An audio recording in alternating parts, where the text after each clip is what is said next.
अस्सलाम वालेकुम। आज हम पढ़ेंगे मिन्कोस्की स्पेस के बारे में। मिन्कोस्की स्पेस के बारे में इससे पहले हम देख चुके हैं कि रेफरेंस एस अगर हमारे पास है तो उसको हमने एस डैश में कन्वर्ट करना है, तो हमें कौन कौन सी ट्रांसफॉर्मेशन की ज़रूरत होती है। अब वही वाली ट्रांसफॉर्मेशन एक अल्टरनेट वे में हम करने जा रहे हैं, लेकिन ये काम अब हम जो है फोर्थ एक्सिस के साथ करेंगे, और जहाँ पे हम फोर्थ एक्सिस जो है वो टाइम एक्सिस ले रहे हैं, और बाकी हमारे एक्सिस जो है वो राइट एंगल के एक्सिस सेम है, X Y and z axis. On this time axis we can plot the time t। हम टाइम t वहां पे प्लॉट करेंगे that the clock reads at the location of an event. वो time t क्या हमें बता रहा होगा कि हमें टाइम बता रहा होगा उस किसी इवेंट की लोकेशन का, कि वो इवेंट कब अकर हुआ है। obviously we cannot draw in such a fourth axis, but we can suppress the yz coordinates for simplicity and draw as in figure। आपको पता है कि हम जो है वो 3 एक्सिस को ड्रा कर सकते हैं, हम 4 और उससे अबव एक्सिस को ड्रा नहीं कर सकते। तो उन एक्सिस को हम जो है यहाँ पे शो करवाने के लिए हम इस तरह के डायग्राम ले रहे हैं, जहाँ पे हमने जो है वाई जी कोऑर्डिनेट्स जो है उसको यहाँ पे हिडन कर दिया, और उसी को हमने टी जो है वो नाम दे दिया है, जो हमारा फोर्थ एक्सिस है उसको, फॉर सिंप्लिसिटी और फॉर अंडरस्टैंडिंग। ठीक है, यहाँ पे अब ये क्या है, एक इवेंट ई अकर हुआ है। यहाँ आपके पास एक्स एक्सिस भी है, वाई एक्सिस भी है, जी एक्सिस भी है, और एक ये नया एक्सिस हमारे पास टाइम एक्सिस जो है जिसको हम सी टी से रिप्रेजेंट करते हैं, वो भी हमारे पास आ गया है। This representation is known as space time और मिन्कोस्की डायग्राम। ये वाली इस रिप्रेजेंटेशन की बात हो रही है, and on it we can plot the positions in space and time of various events that occur in space time। obviously space time की बात कर रहे हैं, उसके डायग्राम की या उसके ओरिजिन की बात कर रहे हैं, तो उसके प्लॉट की बात कर रहे हैं, तो इसीलिए हम कोई भी इवेंट जो स्पेस टाइम में अकर होगा वो हम इस पे ड्रा कर सकते हैं। In particular we can plot the motion of a particle through space and time. The curve traced out is known as the word line of the particle। we can note that the slope of such a word line must be greater than the slope of the word line of a photon, since all material particles move with speed less than the speed of light। अब यहाँ पे ये कहा जा रहा है कि जो भी कोई चीज पाथ लेगी, लाइक हमने एक प्रोजेक्टाइल जो है उसको मूव करवाया, तो उसकी जो मोशन है वो कुछ इस काइंड की हुई है, तो उसने ये जो पाथ लिया, इस पाथ को हम क्या कहेंगे, वर्ड लाइन कहेंगे, और इसकी स्लोप जो है वो हमेशा ग्रेटर देन हुआ करेगी as compare to the photon.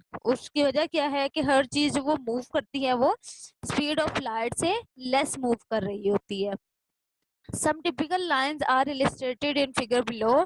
कौन कौन सी लाइंस जो हैं वो हो सकती हैं, किस किस तरह की लाइन हो सकती हैं। ये देखिए, ये एक फोटोन की लाइन है, ठीक है, वर्ड लाइन ऑफ फोटोन, और ये हमारे पास लाइन जो है वो मूविंग पार्टिकल की है, जो कि किसी स्पीड जो है वो लेस देन सी से मूविंग कर रहा है, मतलब एक पार्टिकल मूव कर रहा है जिसकी स्पीड जो है वो less than the speed of light है।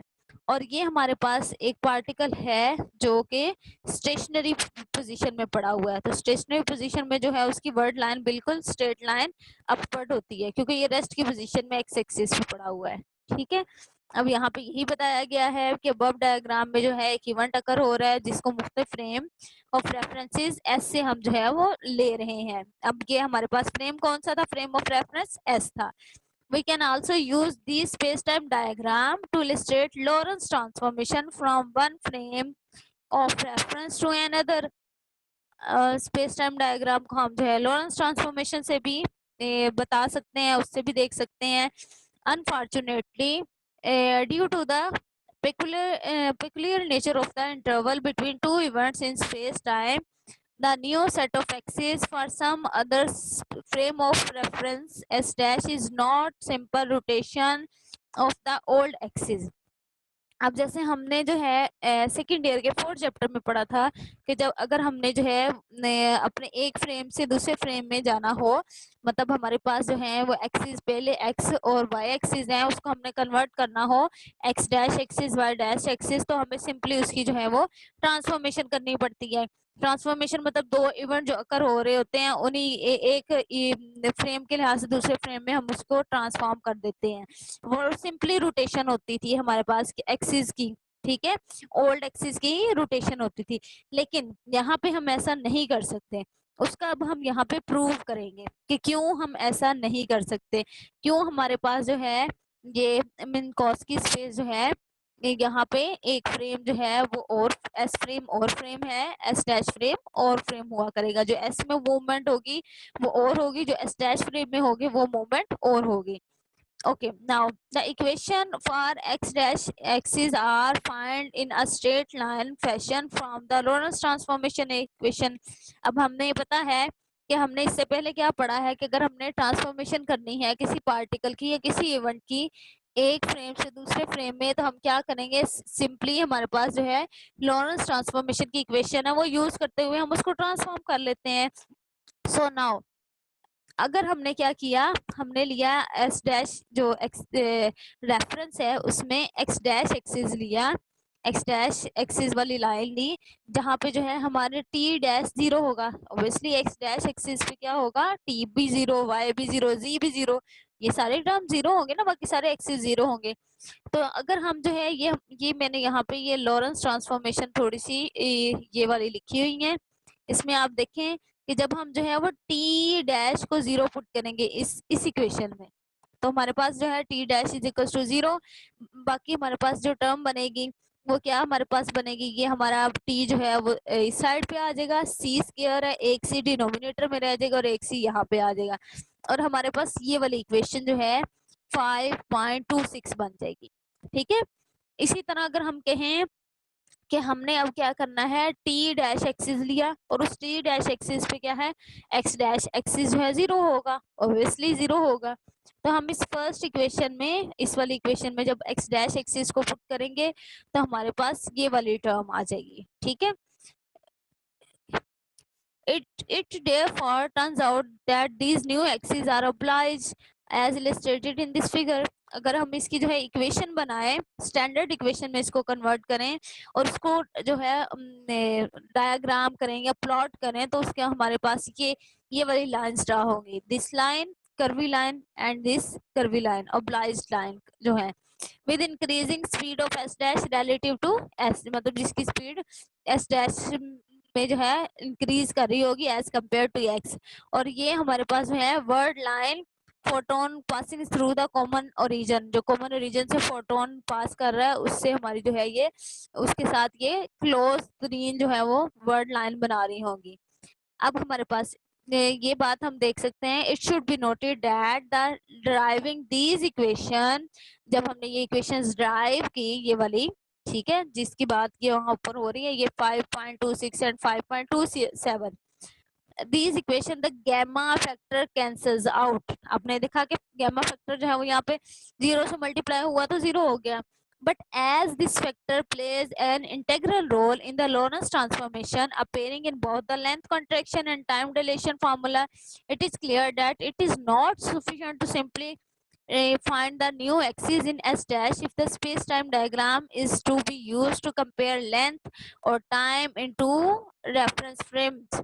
अब आपको ये भी पता है कि हमारा ये जो गैमा है ये कितने इंपॉर्टेंट रोल जो है वो प्ले करता है, और इसको हमने जो है वो फैक्टर का नाम दिया था, लॉरेंस फैक्टर कहा था। लॉरेंस ट्रांसफॉर्मेशन में भी इसका इंपॉर्टेंट रोल है, लेंथ कंट्रैक्शन में भी, टाइम डिलेशन में भी। और यहाँ से हमें ये भी क्लियर हो रहा है कि ये सफिशिएंट नहीं है ये सारा काम जो प्रोसेस हमने किया, कि सिंपली हम जो है एक एक्सिस से दूसरे एक्सिस में चले जाएं इस तरह से, और ये हमारे पास जो है लेंथ को कंपेयर कर लें इस तरह से, ये पॉसिबिलिटी नहीं हो सकती।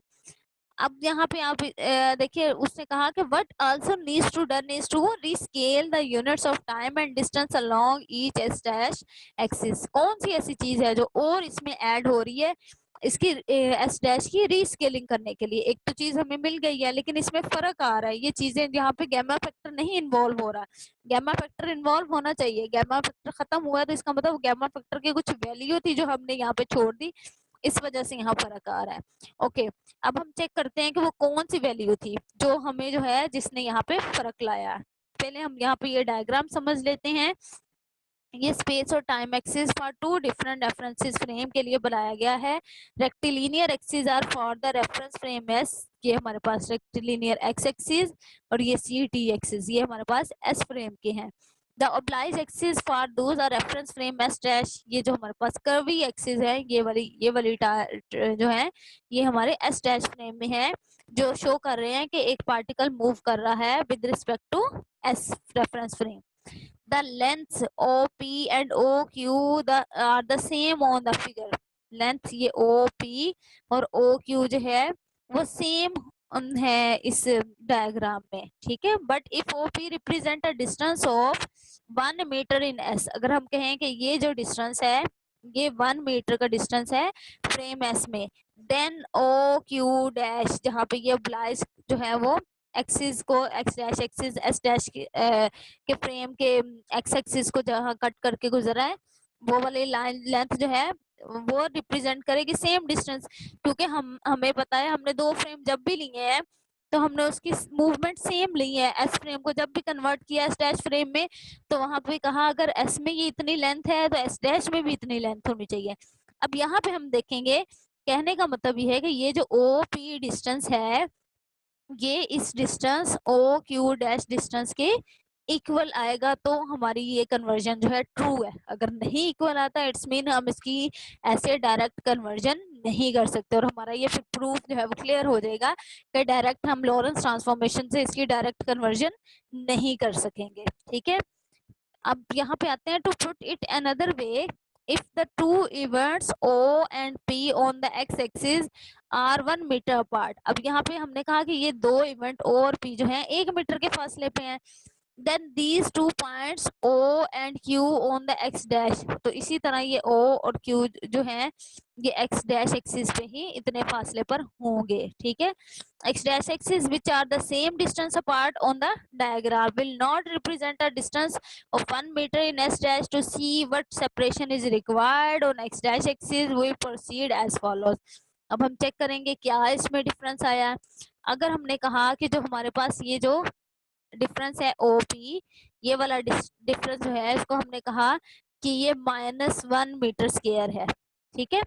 If we now plot all the points that have the same space-time separation from O onto the space-time diagram, बिल्कुल हम इसी तरह जो है स्पेस टाइम सेपरेशन बनाते हुए इसको लेके चलें और इनको जो है वो हम अपनी इक्वेशन में जो हमारी ऑब्लाइज्ड इक्वेशन है इसमें पुट करें। ये कर्वी इक्वेशन जो है उसमें हम पुट करके देखें तो हमारे पास वो क्या वैल्यू आती है, ठीक है। यहाँ हमने will lie on the curve, यहाँ पे ये पॉइंट जो है जैसे जैसे हम पुट करते जाएंगे हमें वैल्यू मिलती जाएंगे तो वह हमें यही वाला कर्वी शेप जो है वो ही हमें मिलेगी, ठीक है।